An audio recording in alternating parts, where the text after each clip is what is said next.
Hello everyone, आप सभी का फिर से मेरे यूट्यूब चैनल सारास ट्यूटोरियल पे बहुत बहुत स्वागत है। आज मैं आप लोगों के लिए पहला लेसन का जो हमारा बाकी बचा हुआ क्वेश्चंस था उसका आंसर लेकर के आई हूँ। जैसा कि प्रीवियस वीडियो में मैंने आप लोगों को सारा आंसर नहीं प्रोवाइड किया था, जो बाकी क्वेश्चंस हैं वो मैं इस वीडियो में आपको प्रोवाइड करूँगी। और इसी के साथ आप लोग मेरे चैनल को लाइक, शेयर एंड सब्सक्राइब करते रहिए और जितना हो सके शेयर कीजिए और बेल आइकन प्रेस करना ना भूलिए, बिकॉज़ बेल आइकन प्रेस करेंगे तभी आपको मेरे अपकमिंग वीडियोस का नोटिफिकेशन मिलेगा। और आप लोग मुझे इतना सपोर्ट कर रही है उसके लिए बहुत बहुत थैंक यू। आगे भी मुझे ऐसे ही सपोर्ट करते रहिए। तो चलिए देखते हैं हमारा 4 का 4 नंबर क्वेश्चन। उसका ख तक मैंने आपको प्रीवियस वीडियो में दिया था, उसका ग नहीं दिया था, तो आज ग से स्टार्ट करते हैं। तो 4 नंबर क्वेश्चन है हमारा, आशय स्पष्ट कीजिए। इसका ग है आतम मारी पकानी पूजे उनमें वह जो ज्ञाना। ठीक है, मैंने क्वेश्चन पुट नहीं किया, क्वेश्चन आप बुक से देख लोगे। चलिए आंसर देखते हैं। आंसर क्या है? प्रस्तुत पंक्ति में कवि का आशय यह है कि लोग अपनी अंतरात्मा को मारकर बाहरी आडंबरों में फंसे रहते हैं। फंसे हैं, बाहरी आडंबर का मतलब होता है दिखावापंती। ठीक है, वे अपनी अज्ञानता के वजह से ईश्वर के परम सत्य को नहीं समझ पा रहे हैं। तत्वबोध के अभाव में, तत्वबोध मतलब सच्चाई के अभाव में सभी प्रकार की धार्मिक गतिविधियां केवल दिखावे के लिए हैं। इनसे किसी प्रकार का कोई आध्यात्मिक लाभ नहीं होता। ठीक है, तो ये हमारा 4 का ग कंप्लीट हुआ। अब हम लोग जाते हैं 5 नंबर, निम्नलिखित प्रश्नों के समयक उत्तर दीजिए। ठीक है, इसका पहला क्वेश्चन है, कबीरदास के अनुसार हमें अपने आराध्य को कहाँ कहाँ खोजने की आवश्यकता नहीं है। तो इसका आंसर है, कबीरदास के अनुसार हमें अपने आराध्य को बाहरी आडंबरों में खोजने की आवश्यकता नहीं है। उनका कहना है कि ईश्वर न तो मंदिर मस्जिद में है, न ही योग वैराग में। कबीरदास जी कहते हैं ईश्वर सर्वव्यापी है। सर्वव्यापी मतलब हर जगह है। ठीक है, और हम सबके हृदय में निवास करते हैं। अपनी आंतरिक पवित्रता के बल पर हम अपने आराध्य को सहज ही खोज लेते हैं। सहज ही मतलब आसानी से खोज लेते हैं। ठीक है, इसके बाद ख नंबर है, संत कबीरदास द्वारा रचित द्वितीय पद में वर्णित बाह्याडंबरों का अपने शब्दों में वर्णन कीजिए। मतलब कि हमारे पास 2 पद है, पहला और दूसरा, तो इसमें पूछा गया है कि दूसरे पद में जो बाह्य आडंबर है उनका हमें अपने शब्दों में वर्णन करना है। ठीक है, तो इसका आंसर देखिए क्या है। कबीरदास ने अपने द्वितीय पद में बाह्य आडंबरों का उल्लेख करते हुए कहा है कि लोग ईश्वर भक्ति के नाम पर पत्थर की मूर्ति की पूजा करते हैं और तीर्थाटन करते हैं। तीर्थाटन मतलब यात्रा। ठीक है, तीर्थ यात्रा जो होती है ना वो। अंतरात्मा की अवहेलना कर मतलब अनदेखा करना। ठीक है, अंतरात्मा की अवहेलना कर नियम धर्म का पालन करते हैं तथा विभिन्न प्रकार के धार्मिक क्रियाकर्म करते हैं। उनका कहना है कि तत्व ज्ञान के अभाव में सभी प्रकार की धार्मिक गतिविधियां सिर्फ दिखावे भर रह जाती है और उनसे किसी प्रकार का कोई आध्यात्मिक लाभ नहीं होता। मतलब अगर हमें किसी बात की कोई सच्चाई नहीं पता है कि हमें ईश्वर मिलेंगे कैसे, तो उनको पाने के लिए जो हम चीज़ें कर रहे हैं वो सब क्या है, व्यर्थ है। वैसे करके हमें कोई लाभ नहीं मिलने वाला। ठीक है, इसके बाद है हमारा 5 का ग, संत कबीरदास ने ईश्वर प्राप्ति का कौन सा सहज उपाय बताया। ठीक है, इसका आंसर है, संत कबीरदास ने ईश्वर प्राप्ति के बारे में उल्लेख करते हुए कहा है कि ईश्वर भक्ति सहज रूप से करनी चाहिए। उनका कहना है कि आंतरिक पवित्रता के बल पर हम अपने भीतर ही परम तत्व के दर्शन कर सकते हैं, क्योंकि ईश्वर सभी प्राणियों के सांसों में बसे हैं। इसी रूप में ही सहज भाव से आत्मा और परमात्मा का मिलन होता है। मतलब कि ईश्वर को पाने के लिए हमें सुबह उठ करके या मैं एक्चुअली यहाँ पे डिनाई नहीं करूँगी कुछ चीज़ों की, क्योंकि वो चीज़ें हम लोग लाइफ में करते हैं। बट एज ए कबीरदास की उनका कहना था कि हमें इतना खुद को तकलीफ़ दे कर के भगवान को खोजने की ज़रूरत नहीं है। जो लोग सुबह उठ कर के इतना पाठ इत्यादि करते हैं, इतनी दूर दूर यात्रा करते हैं, दूर दूर मंदिरें जाते हैं, तो कबीरदास के अनुसार ये सारी चीज़ें नहीं करनी चाहिए, क्योंकि ईश्वर कहाँ है, ईश्वर बाहर नहीं है, ईश्वर हमारे अंदर ही है। अगर उन्हें हम अपने अंदर ही अच्छे सच्चे मन से ढूंढेंगे तो हमें मिल जाएंगे। तो ये हमारा 5 का ग कंप्लीट हुआ। ठीक है, अब हम लोग देखते हैं 6 नंबर। 6 नंबर क्या है? 6 नंबर है सप्रसंग व्याख्या कीजिए। ठीक है, तो यहाँ पे देखो प्रसंग कैसे लिखोगे, एज इट इज़, जैसे मैंने प्रीवियस वीडियोस में आपको बताया है प्रसंग का। प्रस्तुत पद्यांश हमारे, पद्यांश इसलिए यूज़ किया है क्योंकि यहाँ पे पद दिया हुआ है। ठीक है, तो प्रस्तुत पद्यांश हमारे पाठ्य पुस्तक अंबर भाग 2 की पद युग्म नामक कविता से ली गई है, जिसके रचयिता कौन है? संत कबीरदास जी है। ठीक है, उसके बाद प्रस्तुत पद्यांश में बताया गया है कि हमें अपने आराध्य प्रभु को मंदिर, मस्जिद या अलग अलग तीर्थ स्थानों में या कहीं और खोजने की आवश्यकता नहीं है, क्योंकि वे हमारे साथ साथ सभी जीवों के धड़कनों में निवास करते हैं। यहाँ पे देखो मैंने प्रसंग में कुछ एडिशनल लाइन भी पुट किया, ये होता है हमारा विशेष। ठीक है, मतलब कि जो भी हमें प्रसंग के लिए जो लाइन दी गई है उसमें क्या बात कही गई है उसे शॉर्ट में हमें बताना होता है। तो वो आप पैराग्राफ चेंज करके भी लिख सकते हो या सेम में भी लिख सकते हो। ठीक है, उसके बाद हमारा आता है व्याख्या। व्याख्या में क्या होगा देखो, संत कबीरदास जी का कहना है कि हमारे आराध्य प्रभु किसी जाति, धर्म, संप्रदाय तक सीमित नहीं है।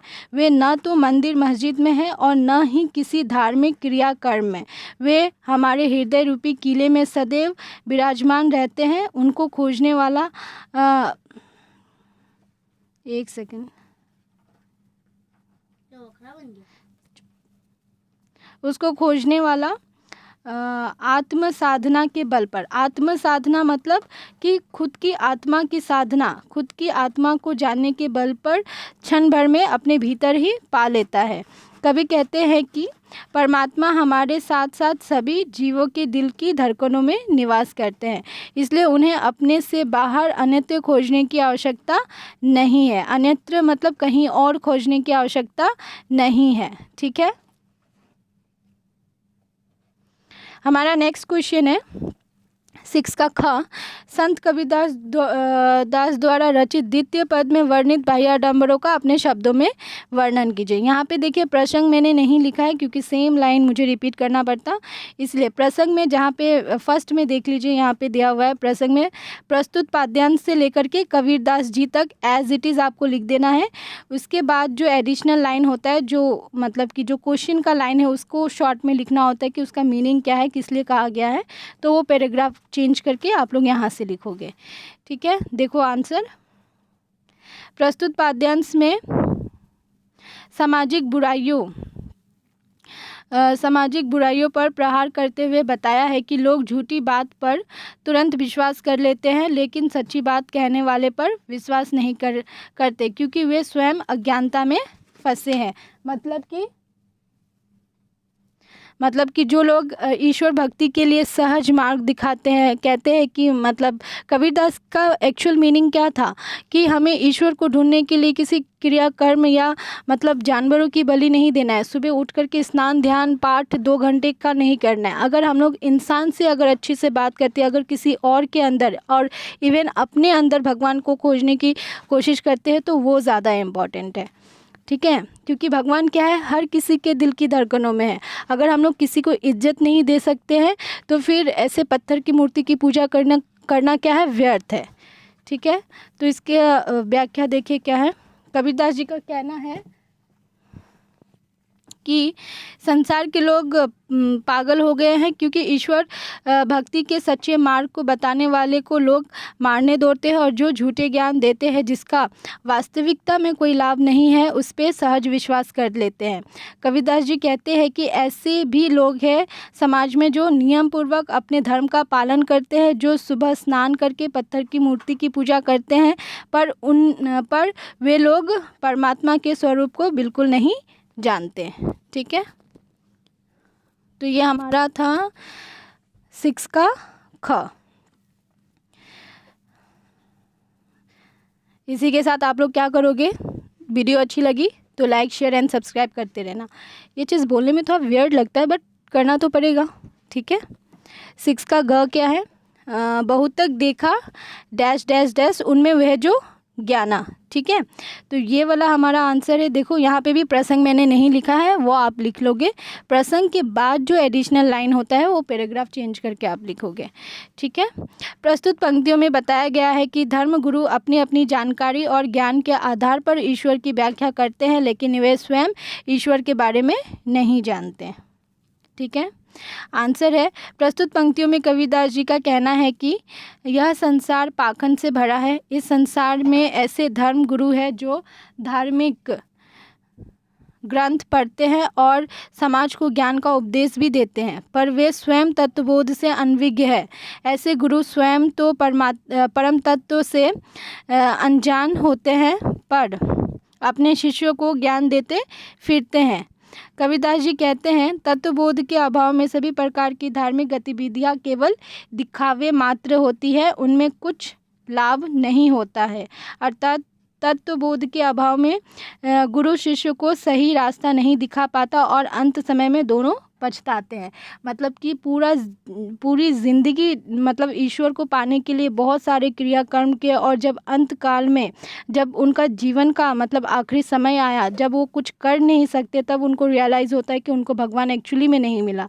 तब उनके पास क्या होता है, पछताने के अलावा कोई चांस उनके पास नहीं रहता है, क्योंकि उनका लाइफ भी ऑलमोस्ट ख़त्म हो गया रहता है। तो अब करेंगे भी तो क्या करेंगे, इसलिए वो अंतकाल में क्या करते हैं, पछताते हैं।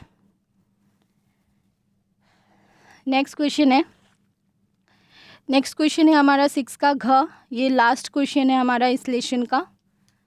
इसका आंसर देखिए, प्रसंग आप एज इट इज़ लिखोगे, उसका पैराग्राफ चेंज करके लिखोगे आंसर।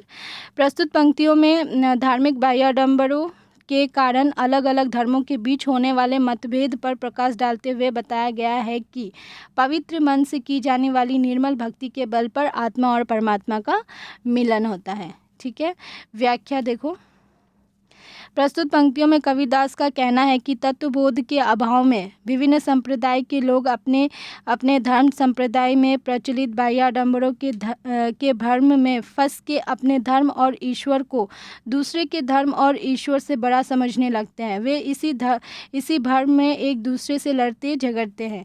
कबीरदास जी कहते हैं कि जो गुरु शिष्य परमात्मा के परम सत्य से अनजान होकर बाह्याडंबर मतलब दिखावापंथी में फंस के घर घर मंत्र देते फिरते हैं, ऐसे गुरु शिष्य को अंतकाल में पछताना पड़ता है, क्योंकि तत्वबोध के अभाव में की गई धार्मिक गतिविधियां सिर्फ दिखावे मात्र होती है। इसीलिए कबीरदास जी कहते हैं कि हमारे आराध्य प्रभु इन धार्मिक बाह्याडंबरों से नहीं बल्कि हमारे हृदय के भीतर है, जिन्हें हम अपनी निर्मल भक्ति के बल पर अपने अंदर ही देख सकते हैं। इसी सहज भाव से आत्मा और परमात्मा का मिलन होता है। ठीक है, मतलब कि लोग अपने भगवान को बड़ा बताने के लिए दूसरे के भगवान को क्या करते हैं, छोटा करते हैं। बट ये भगवान को बांटा किसने है, हमने ही बांटा है ना। हमने ही जाति धर्म ये सब का जो बंधन है हम ही बनाए, भगवान ने तो नहीं बनाया। भगवान ने तो नहीं बोला कि मैं मुसलमान हूँ, मैं हिंदू हूँ, मैं क्रिश्चियन हूँ, है ना। ऐसा तो भगवान ने कभी बोला ही नहीं। भगवान तो भगवान, God is one, only one. But हमने क्या किया, उनको डिफरेंट मतलब कॉस्ट्यूम्स दे दिए हैं, डिफरेंट नाम दे दिए, डिफरेंट कास्ट एंड क्रीड दे दिए। ठीक है, तो वही कबीरदास कहते हैं कि भगवान को जाति के नाम पे नहीं बांटना है, जाति के नाम पे भगवान के लिए लड़ना नहीं है। सब जो जिसको मान रहा है वो उसके लिए सब कुछ है मतलब। ठीक है, तो इसी के साथ हमारा ये लेसन कंप्लीट होता है। और इससे रिलेटेड, अगर इस लेसन से रिलेटेड आप लोगों को कोई भी डाउट होगा तो मुझे कमेंट सेक्शन में कमेंट कीजिए। और किसी ने कहा कि वीडियो क्वालिटी थोड़ा सा मतलब ख़राब हो रहा है, तो आप लोग मुझे सजेस्ट भी कर सकते हो, क्योंकि मेरा इतना एक्सपीरियंस नहीं है, मैं न्यूली बना रही हूँ वीडियो। सो आप लोग मुझे सजेस्ट भी कर सकते हो कि मुझे कैसे इम्प्रूव करना चाहिए एंड ऑल। और एग्ज़ाम रिलेटेड मैं और एक वीडियो बनाऊंगी जहाँ पे आप लोगों को कुछ टिप्स दूंगी कि आप लोगों को कैसे आंसर लिखना है और एग्ज़ाम में क्या क्या फॉलो करना है। बट फ़िलहाल के लिए मैं इतना ही बोलूँगी कि इस बार क्वेश्चन आंसर बहुत भर के आने वाला है। क्वेश्चन आंसर अच्छे से पढ़ करके जाना, क्योंकि लेसन्स बहुत कम है और मतलब क्वेश्चन लेशंस कम है तो क्वेश्चन आंसर्स ज़्यादा ही आएगा। जैसे हमारा प्री बोर्ड में देखा गया क्वेश्चन आंसर भर के आया है क्वेश्चन आंसर्स, तो क्वेश्चन आंसर्स अच्छे से देख करके जाओगे और अच्छे से पढ़ो, बस एग्ज़ाम आने ही वाला है। और इस बीच अगर कुछ हेल्प चाहिए मुझसे तो मुझे कमेंट सेक्शन में कमेंट कर देना, I am there for you. Okay, so bye bye, take care. और हाँ, लाइक शेयर एंड सब्सक्राइब करते रहना। Bye bye.